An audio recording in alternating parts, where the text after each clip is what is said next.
আফগানিস্তানের সুপ্রিম কোর্টের প্রধান ও প্রধান বিচারপতি শায়েখ আব্দুল হাকিম হাক্কানি সাহেবের সঙ্গে মামুনুল হক সহ বাংলাদেশের আলেমদের একটি প্রতিনিধি দলের গুরুত্বপূর্ণ সাক্ষাৎ ও মতবিনিময় অনুষ্ঠিত হয়েছে।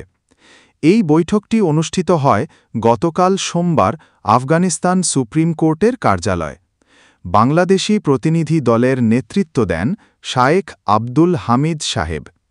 বৈঠকের শুরুতে প্রধান বিচারপতি আগত অতিথিদের আন্তরিক স্বাগত জানান এবং তাদের সফরকে আফগান জনগণ ও ইসলামী আমিরাতের প্রতি গভীর ভালোবাসার নিদর্শন বলে উল্লেখ করেন। শায়েখ আব্দুল হাকিম হাক্কানি বলেন, বহু বছরের যুদ্ধ ও দুর্দশার পর আফগানিস্তানে জনগণের চাহিদা অনুযায়ী একটি পূর্ণাঙ্গ ইসলামী ব্যবস্থা প্রতিষ্ঠিত হয়েছে। এটি আফগান জনগণের দীর্ঘ ত্যাগ তিতিক্ষার ফল। আজ সমগ্র ইসলামী বিশ্ব তাদের নিজ নিজ দেশে এ ধরনের ব্যবস্থার প্রয়োগ কামনা করছে।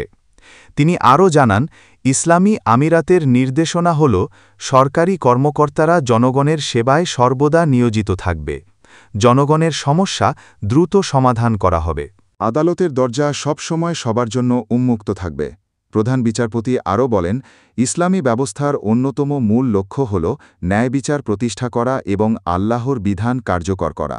এজন্য অভিজ্ঞ ও দীর্ঘ কর্মজীবন সম্পন্ন আলেমদের পাশাপাশি সদ্য ইসলামী শিক্ষা শেষ করা যোগ্য ও পেশাদার কাজীদের নিয়োগ দেওয়া হয়েছে, যাতে মামলাগুলো ন্যায়সঙ্গতভাবে নিষ্পত্তি হয়।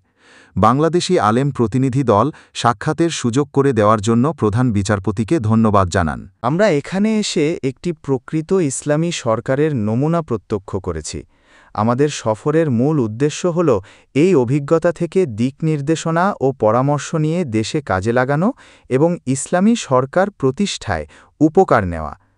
পরে উভয় পক্ষের মধ্যে ইসলামী সরকার পরিচালনায় আলেমদের ভূমিকা, ইসলামী উম্মাহর ঐক্য এবং আদালতের কার্যপ্রণালী নিয়ে বিস্তারিত আলোচনা হয়।